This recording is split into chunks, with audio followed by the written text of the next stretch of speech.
ایسی مجلسوں میں ہر ذرے ذرے پر اللہ تعالی رحمتوں کی بارش برساتے ہیں، اس میں کوئی شک نہیں۔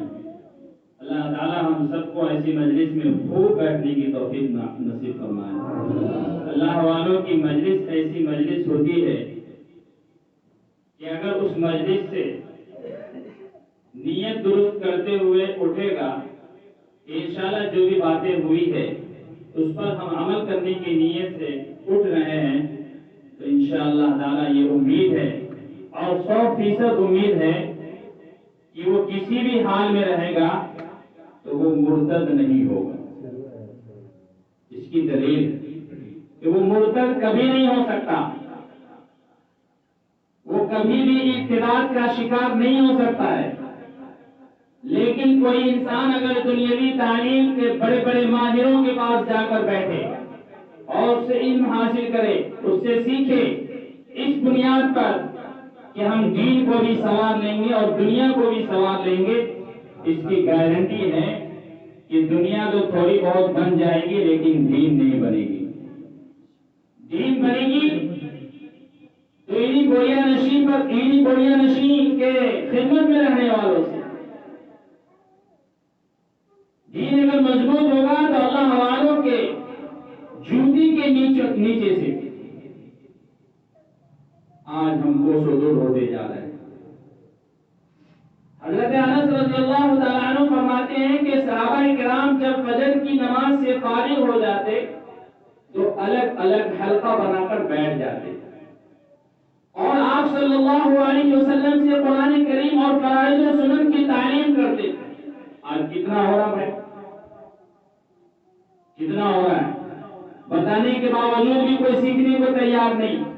اگر کہہ دیجئے کہ آپ کی نماز درست نہیں ہے، آئیے میں آپ کو سکھاتا ہوں، چلیے میں آپ کو سکھاتا ہوں، تو تکلیف ہوتی ہے۔ یقین جان لیجئے یہ دنیا جو اللہ نے بنایا ہے ہم سبوں کے لیے امتحان گاہ بنایا ہے، ایگزامینیشن ہال بنایا ہے کہ جب کوئی بچہ ایگزام دینے کے لیے ہال میں جاتا ہے تو اپنے محنت کا کارنامہ وہاں پیش کرتا ہے اور پھر اس کے ذریعے سے اس کو اچھے نمبرات سے نوازے جاتے ہیں۔ لیکن کوئی اگر تیاری کر کے نہیں گیا ہے تو وہ فیل ہو جاتا ہے۔ پھر کیا ہوتا ہے بھائی؟ رزلٹ اس کی اچھی نہیں آتی ہے، نتیجہ یہ ہوتا ہے کہ رسوائی ہوتی ہے دوستوں میں، اپنے میں۔ اسی طرح سے اللہ تعالیٰ نے دارالامتحان بنایا اس دنیا کو۔ اگر اس دنیا میں ہم اپنے دین کو، ہم اپنے عاقبت کو صحیح نہیں کیا یہ تو یقین جان لیجیے، علامہ اقبال ایک زمانے میں جب یورپ کا دورہ کیا تو انہوں نے آ کر کے ہندوستان کے مسلمانوں سے کہا برجستہ کہ ہندی مسلمانوں سدھر جاؤ، جو تمہارے حالات ہیں اگر اسی حالات پر رہے تو تمہارے گھر کے اندر انجیل پڑھائی جائے گی، الحاد و زندگی کا تمہارے گھر کے اندر دورہ چلے گا، اس لیے سدھر جاؤ اور اس راہ کی طرف چل پڑو جس راہ کے لیے ہمارے اکابر نے، ہمارے اولیاء اللہ نے اپنے راہ پر چل کر کے دکھایا۔ آپ صلی اللہ علیہ وسلم کی تعلیم یہ حلقہ بڑوں کے لیے لگتا تھا لیکن بچوں کے لیے باضابطہ مکاتب کا انتظام، بڑوں کے لیے مساجد کے اندر دعوت و تبلیغ کے ذریعے سے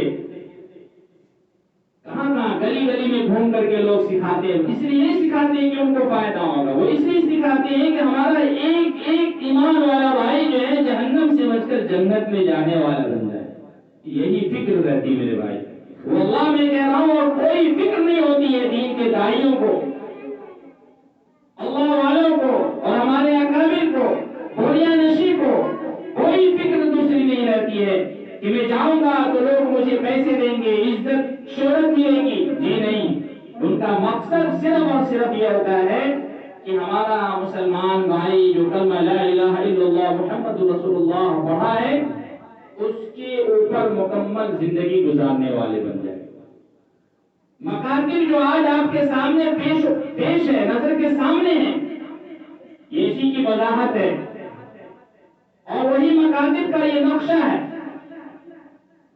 اور یہی مکاتب اور مدارس ہے جو دین کی ریڑھ کی ہڈی ہے، مغز ہے۔ اس طرح سے انسان کے سر میں مغز ہوتا ہے، اگر اس مغز کو پھوڑ کر کے پھینک دیا جائے تو برباد ہو جائے گا، مر جائے گا۔ اسی طرح سے دین علم جو ہے پورے ایمان کا مغز ہے میرے بھائی۔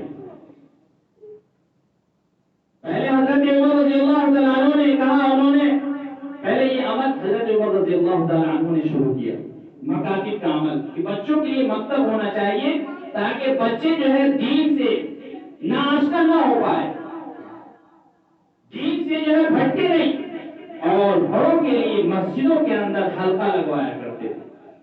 آپ صلی اللہ علیہ وسلم سکھاتے تھے اور تمام صحابہ، جلیل القدر صحابہ سیکھتے تھے۔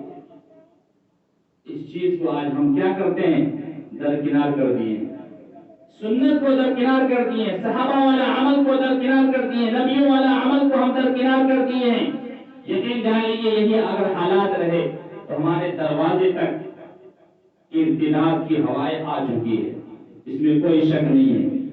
ہم اگر یہ سوچتے ہیں یا غور کرتے ہیں کہ ہوتا ہوگا کہیں، ہمارے یہاں نہیں ہے، ایسا نہیں ہے، ہمارے گھر کے دروازے تک ارتداد کی ہوا آ چکی ہے۔ بس ضرورت ہے ایمان کی مضبوطی کے ساتھ، ایمان کے حلاوت کو، چاشنی کو سمجھتے ہوئے، اس کے مزے کو لیتے ہوئے اپنے ایمان کو مضبوط کریں۔ اور وہ کیسے ہوگا؟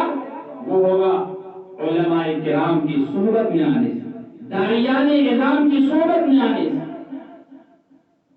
اللہ والوں کی صحبت میں آنے سے، اللہ والوں کی جوتی سیدھی کرنے کے واسطے۔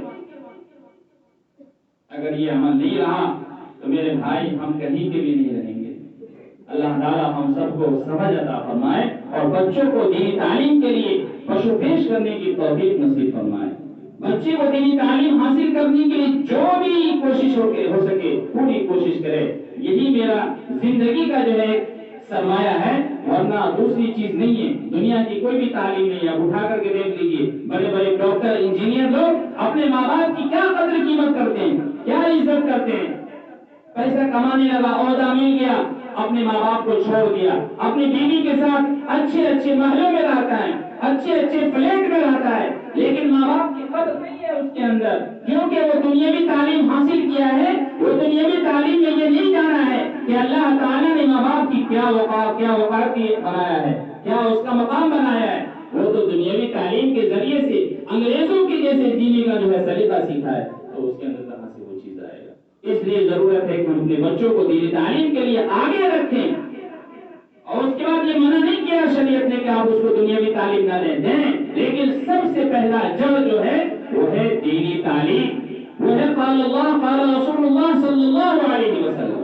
اس کے بعد ہی کچھ ہے۔ پہلے کہ میں زیادہ بات نہیں کروں گا، بات تو بہت ہے، لیکن میں اور ہم تمام لوگ یہاں پر بیٹھے ہوئے، خصوصاً ہمارے طلباء التزام حضرت کے بیانوں سے مستفید فرمائیں گے، اور اس کے بعد انعام کی تقسیم ہوگی، اور اس کے بعد حضرت کی ہی دعاؤں پر پروگرام کا اختتام ہوگا۔